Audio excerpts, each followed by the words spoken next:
गणाचार्य विराग सागर जी को शत शत नमन। 2 मई 1963 को जन्मे और 4 जुलाई 2024 को सलीलखना पूर्व समाधित हुए श्रमण संस्कृति के श्रेष्ठ संत गणाचार्य विरास सागर राजू महाराज के प्रथम पुण्य स्मरण दिवस पर हम उनका पुण्य स्मरण करते हुए कोटि कोटि नमन करते हैं। गणाचार्य विराग सागर जी कोई सामान्य संत नहीं थे। आपका भी संत शिरोमणि आचार्य श्री विद्यासागर जी महाराज की तरफ अपने आचार्यत्व को सफल करते हुए श्रवण परंपरा के उन्नयन में महत्वपूर्ण योगदान रहा है। आप एक उत्कृष्ट शयोपशम धरे शिरोमणि संत थे और अपने साधना काल के 45 वर्षों में ऐसे अनेक कीर्तिमान स्थापित किए जिसकी गौरवगाथा युगों युगों तक इतिहास गाता रहेगा। लगभग 550 श्रेष्ठ प्रशस्तियों के नायक गणाचार्य विराग सागर जी के निमित्त ज्ञानी भी थे और अपनी समाधि का काल निकट जानकर एक दिन पूर्व ही उन्होंने अपने अंतिम उपदेश में सार्वजनिक रूप से स्वशिष्य पर शिष्य स्व गढ़ से पर गढ़ से क्षमा याचना पूर्वक उत्मार्थ अतिक्रमण कर आगम की व्यवस्था अनुसार अपने पद का भार एवं उत्तराधिकारी अपने श्रेष्ठ और बहुचर्चित शिष्य परम पूज्य सर चर्चा शिरोमणि धरती के देवता आचार्य श्री विशुद्ध सागर जी महाराज को दिए जाने की घोषणा करते हुए संघ का परित्याग दिया और पूर्ण निर्विकल्प होकर समाधि का एक अभूतपूर्व सर्वश्रेष्ठ एवं उत्कृष्ट कीर्तिमान स्थापित कर समाधिस्थ हो गए। ऐसे श्रवण संस्कृति के श्रेष्ठ साधक के प्रथम पुण्य स्मरण दिवस पर कोटि कोटि नमन। डॉक्टर राजेंद्र जैन व राजेश जैन दंदू। आज 2 दिन की घटना हमारे ये एक पता नहीं ये साल मीन राशि वालों को कैसी है। बी पर विद्यासागर थे और बी पे विराग सागर थे।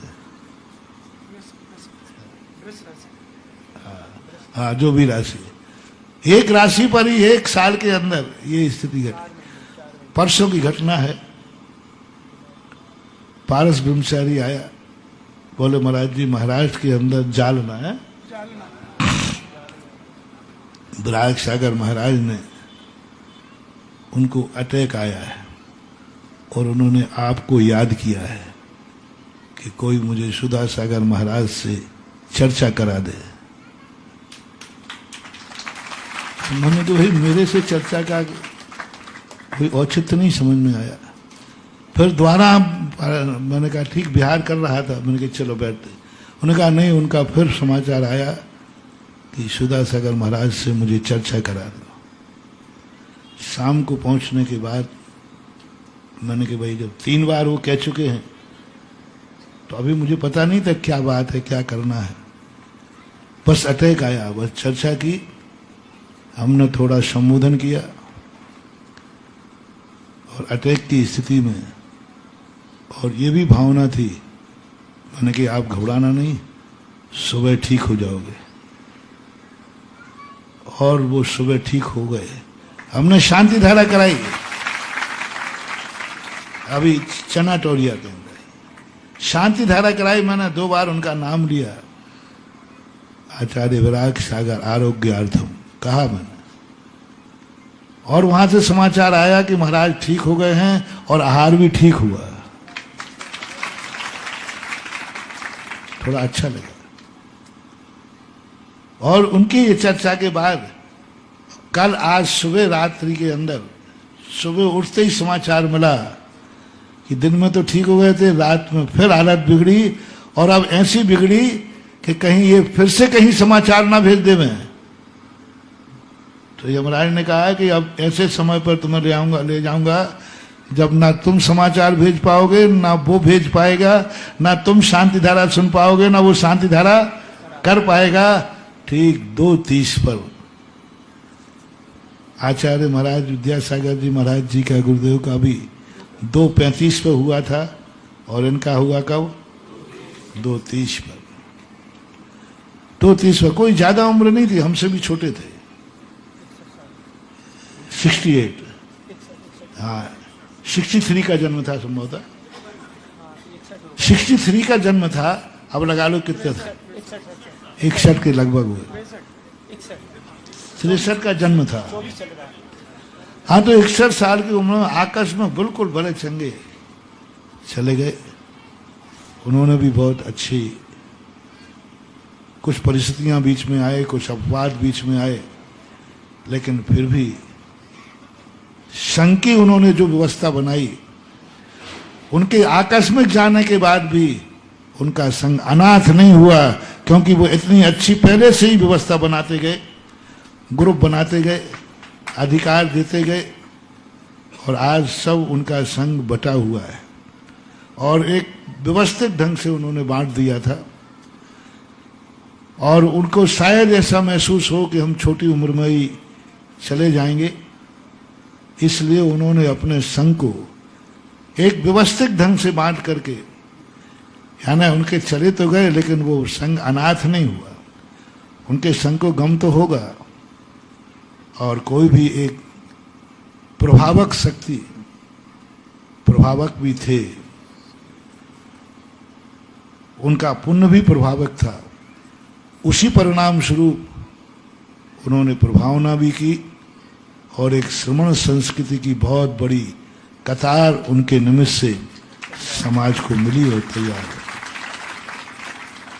एक बहुत बड़ा साधु समूह, ये प्रभावना का काम है, पुण्य से ही होता है। और उनकी पुण्य से, उनकी कुशलता से एक अपने संघ को व्यवस्थित करके और एक व्यवस्था दे करके वो आकस्मिक चले गए। हालांकि वो अपना खुद का विमोचन कर पाए नहीं कर पाए अपन को मालूम नहीं है। क्या स्थिति बनी रात के 2:30 बजे, अभी तो वाट्सएप से सुना। अपन सब उनके प्रति, मैंने जब उन्होंने मुझे स्मरण किया 2-3 बार, तो मैंने भी उनको नमोस्तु किया और उन्होंने भी प्रति नमोस्तु किया। जब उनसे वार्तालाप चल रही थी उस समय उन्होंने 3 बार नमोस्तु किया और मैंने भी 3 बार नमोस्तु किया। नमोस्तु प्रति नमोस्तु होने के बाद मैंने यही कहा, कल सुबह अपन फिर चर्चा करेंगे। हमारा बिहार चलते हुए वह स्थिति में उन्होंने कहा कि अभी स्थिति में रेस्ट कर रहे, हमने करना दो, अभी कुछ मत बोलो। और आज ऐसा गमगीन अनियति रूप से आया कि इस सब अनियतों को देखकर, जो मैं प्रवचन के प्रारंभ में भूमिका बना रहा था, इस अनियत को देख करके उत्साह ठंडा हो जाता है। कल शाम को अच्छा व्यक्ति बैठा है और सुबह पता चला कि कर वार्तालाप, क्या नियत है इस प्रकृति की, क्या अनियत। इस अनियत ने तो हर व्यक्ति के लिए उत्साह को खत्म कर दिया। पर मैं जो उत्साह को खत्म न करके मानूं, धार्मिक भाषा में बोलूं तो राग को खत्म करके ये अनियत धारा ने वैराग की तरफ बढ़ा दिया। अनियत धारा यदि नहीं होती तो शायद वैराग नहीं होता, क्योंकि वैराग नियत धारा से नहीं जागता है, वैराग अनियत धारा।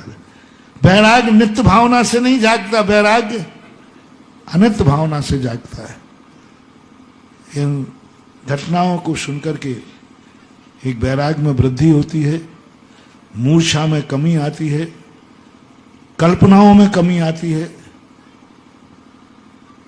करिष्यामि करिष्यामि ये भाव आता है, मैं ये करूंगा, उनमें विराम लगता है, मन की इच्छाएं खत्म होती हैं। सबसे बड़ी चीज, ऐसी घटनाओं से अपनी इच्छाओं को विराम मिलता है।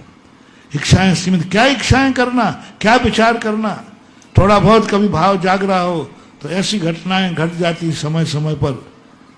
जगत का ये स्वभाव हुआ संवेग वैराग्यार्थम। आज इस घटना से संवेग और वैराग्य की पर्याय उत्पन्न होती है।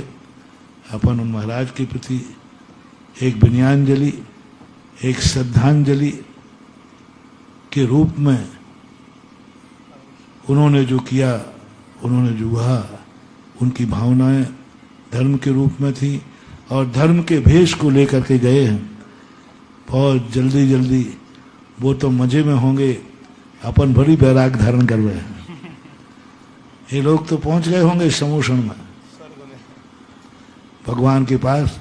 अपन लोग तो यही कहते हैं कि उनके प्रति अपनी विनयाञ्जलि, श्रद्धांजलि 9 बार नवोकार मंत्र पढ़ के उनके प्रति अपनी श्रद्धांजलि अर्पित करें।